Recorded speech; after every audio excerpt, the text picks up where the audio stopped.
The market for connected smart buildings is expanding very rapidly. Certainly it's gotten a lot more traction on the commercial side for the economic aspects of it. ABI Research projects something like $8 billion in service revenue from commercial buildings by 2021. PricewaterhouseCoopers on the residential side projects $150 billion worldwide market for smart home. So these are massive markets. And so people are scrambling to get a piece of the action. So one of the things that we find interesting in analyzing the acquisition activity across the industry is really the cross-pollination of different businesses and how these companies are migrating into each other's sector to try to control the system. So we have product manufacturers looking to buy and get into controls and software. We have utilities looking to get into service and installation. We have software companies looking to manufacture controls.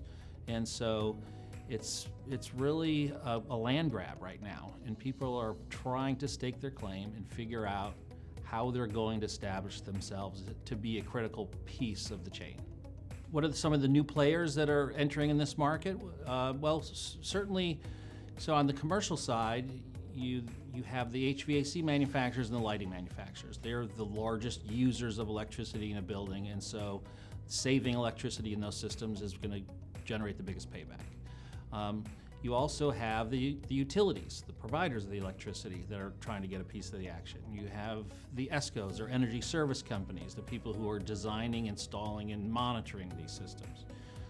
You have the control manufacturers, the people who are integrating these systems and creating the interface and the software to manage it. And so all of these players are touching the industry and trying to figure out how they're going to get a share of the pie.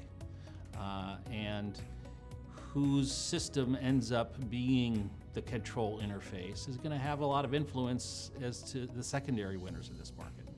So understanding how the ecosystem of the smart building comes together is important for all the players, but especially so for building products manufacturers, because there are new influencers in the market that are going to help determine whether your products are used in a building or not. Are they going to be interoperable? Do they mesh with this software control system? And so gaining control of the system, whether it's on the front end, on the design, or through the interface in the box, is going to be really important for product manufacturers. Otherwise, they risk losing out.